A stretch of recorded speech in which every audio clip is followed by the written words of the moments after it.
Hello guys, kumusta na kayo? So another video na naman ang share ko kung saan ito ay naganap noong May 26, 2023. 2 years ago. So ito kasi guys ay namasyal kami ng mga friends ko, ng mga ex-Hayakawans o yung mga kasama ko sa Cavite dati na nagtatrabaho na rin dito sa Hong Kong. So itong time na to ay get together. And then, meron kaming kasama dito na nag-birthday na friend nung friend namin. So, since talagang kain naman kami dyan, sinabay na rin yung celebration ng birthday ng isa naming ampon na friend. Bali, meron kaming friend na nagsama ng kaibigan niya na may birthday. So, sinelebrate namin. So, lalong naging masaya kasi dumami ang kanyang bisita. So, combine na lang yung aming pagkain dyan. Kaya naman ang dami namin pagkain dyan. Sobrang saya ng mga time na yan. Talaga kami nagpakabusog. So, ito nga pala ay ginanap sa Caesarea. Ito guys, mga mura ang mga pagkain dito. Hindi ako nagkakamali, ito ay isang Japanese restaurant. Pero pang masa talaga ang presyohan niya. So, hindi kailangan ng malaki ang iyong budget pag kumain ka sa ganitong klase ng kainan dito sa Hong Kong. So, ayun na nga. Syempre, merong birthday cake dahil meron nga ang birthday. Then, ito nga pala yung aming birthday celebrant. Sis. Nakalimutan ko na yung pangalan niya. Actually. First time namin siya na-meet. So, sobrang accommodating naman. Tuwan-tuwa siya kasi nga biglang instant bisita. Ang dami niyang bagong friends na makikiselebrate sa kanyang birthday. So, yan nga pala kami, kulitan dyan. Pa-cute. O, diba? Kanya naman yung mga kasama ko, mga katrabaho ko dati yan sa factory, sa Cavite, na nakipagsapala rin na rin dito sa Hong Kong. So, ayan ang aming friend na mahilig mag-TikTok. So, pagkasama namin yan, sigurado meron kaming TikTok presentation. O, ayan. Tingnan nyo kung gaano karami pagkain namin dyan, guys.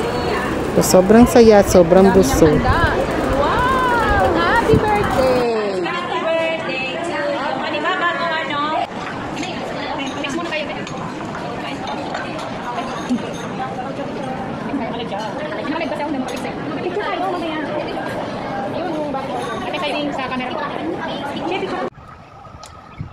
So, after namin kumain at mabusog, so may pupuntahan nga pala kaming lugar. Yun talaga yung pinaka-main na attraction nitong aking video. Yun nga lang, hinati ko sa dalawa yung video kasi masyadong mahaba. So, itong unang video ko ay para sa birthday celebration and then itong pagpunta namin doon sa pier. Yun nga lang, since nung time na to ay holiday, wala palang biyahe ng ferry. So, ang ginawa namin dyan ay lumipat na lang kami ng bus para magpunta doon sa location. So, yun nga palang pupuntahan namin ay sa aking second video. Ito pala ay yung dating airport dito sa Hong Kong. So, mini airport lang siya. Kasi yung airport nila napakalaki. So, ayan na. Alam nyo naman ako, mahilig ako sa bulaklak. Na-amaze ako sa bulaklak. Oh, may pinakita akong bulaklak dyan. Ang ganda. Diba? Ang dami niya. Hitik na hitik ang bulaklak.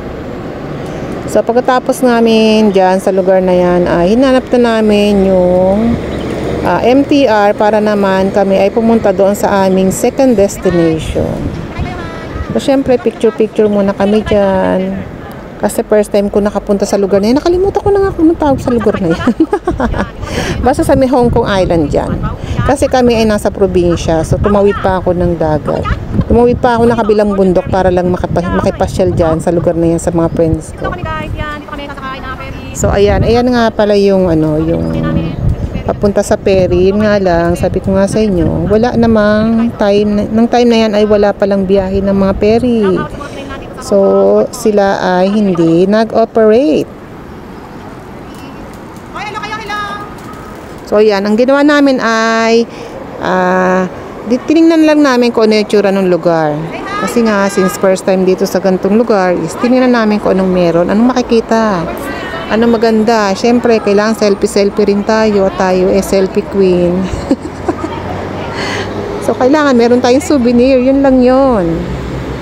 O, di ba? Ang ganda.